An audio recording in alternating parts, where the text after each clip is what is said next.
Hello guys, bali ito po yung Baguio escapade namin. Nagbakasyon po kami dito sa Baguio guys dahil celebrate po namin yung birthday ng aming mother-in-law. At bali po yung tinirahan namin dito sa Baguio guys, yung transient po namin ay ang may-ari ay yung lolo po ni Bruno Mars. Yan, ito po yung kanilang bahay. At dito po kami mag-i-stay ng 3 araw. Baling ganda po nung bahay guys, may 3 kwarto siya. Yan, tapos ito po yung pinakamalaking kwarto. Kasya po dito guys, kahit mga 25 katao. Yan, ito po yung pinakasala niya. Yan, mabait po yung may-ari guys.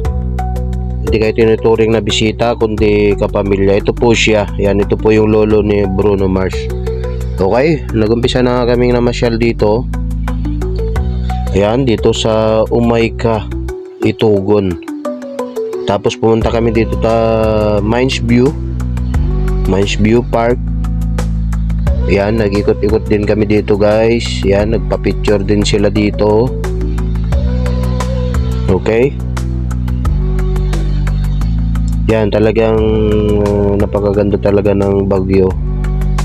And then mga taxi dito, lahat ng driver dito talagang napakadisiplinado talaga. Bawal po dito mangontrata guys. Ikaw na lang bahala magbigay ng tip kung sasakay ka man ng taxi. Pero nagtaxi lang kami guys nung pumunta kami ng SM Baguio.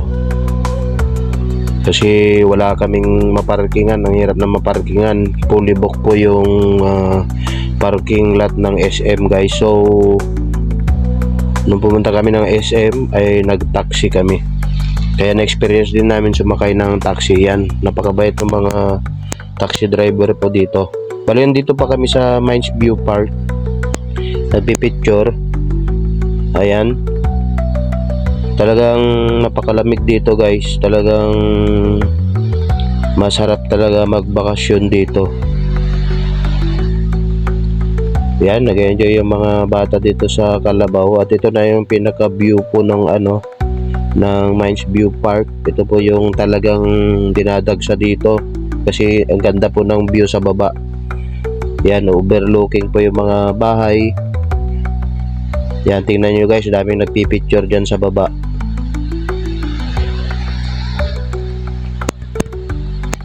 Okay. Ayan, talagang enjoy na enjoy yung mga tao na magpa-picture dito guys. Ang ganda talaga ng tanawin. At kinabukasan nga guys, ay pumunta naman kami sa Burnham, sa mansion pala. Yan, ito na yung mansion. Yan, yung dulo niyan guys ay ito na yung mansion. Ayan, napakaliwalas ng panahon. Yan, maganda maglakad-lakad dito guys. Talagang malilibang ka. At ito na yung mansion guys. Yan, kaso nga lang inabutan na kami ng ulan. At nagpicture-picture lang sila dito saglit.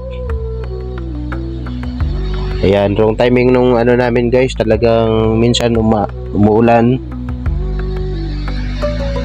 Tapos minsan na araw. Yan, nandito na kami sa Burnham Park. Yan, nag-ride sila ng bike dito. Pagkatapos namin sa mansion, pumunta kami dito sa Bell Church. Yan, ang ganda rin ng view dito guys. Napakaganda rin magpasyal dito.